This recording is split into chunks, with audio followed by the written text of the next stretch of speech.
सुलगता हुआ समंदर, आसमान से बरसती मौत और मलबे में तब्दील होते शहर।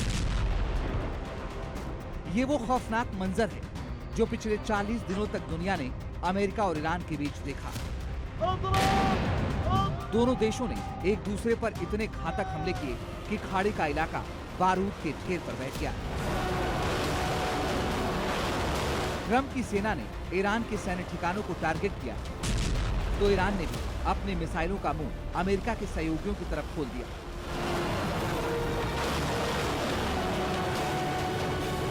जब तबाही हदों को पार करने लगी तो पिछले महीने इस्लामाबाद में शांति वार्ता की मेज सजी, लेकिन ये शांति वार्ता नाकाम हो गई।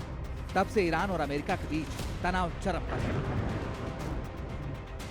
राष्ट्रपति डोनाल्ड ट्रंप ने व्हाइट हाउस के सिचुएशन रूम में 2 घंटे तक हाई लेवल मीटिंग की, लेकिन कोई नई डील नहीं हो पाई। ट्रंप की शर्तें बिल्कुल साफ हैं। ईरान को परमाणु हथियार का सपना छोड़ना होगा, साथ ही हॉर्मुज स्ट्रेट को बिना किसी फीस और बिना रोक टोक के खोलना होगा।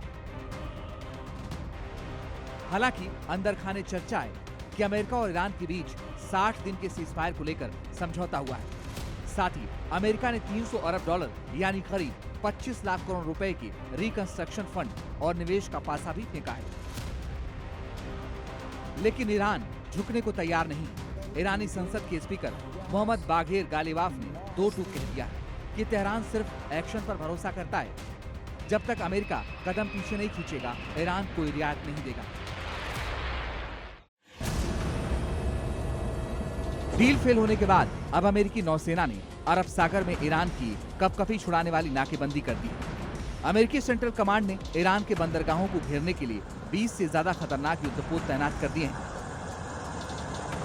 इस नेवल ब्लॉकेट की ताकत का अंदाजा इसी से लगाइए कि अब तक 111 व्यापारिक जहाजों को अपना रास्ता बदलने पर मजबूर किया जा चुका है। इस पूरे चक्रव्यूह का सबसे बड़ा सिकंदर है MS-60 सी हॉक हेलीकॉप्टर। समंदर के ऊपर इसकी रैपलिंग ट्रेनिंग से ईरान सहमा हुआ है। 270 किलोमीटर प्रति घंटे की रफ्तार से उड़ने वाला यह हेलीकॉप्टर समंदर की गहराई में छिपी पनडुब्बियों का काल है। एंटी शिप मिसाइलों, टॉर्पीडो और हैवी मशीन गन से लैस सी हॉक घने कोहरे, भारी बारिश या रात के अंधेरे में भी दुश्मन को नेस्तनाबूद करने की ताकत रखता है। अगर अमेरिका के पास सी हॉक का हंटर है तो ईरान भी पीछे हटने को तैयार नहीं है।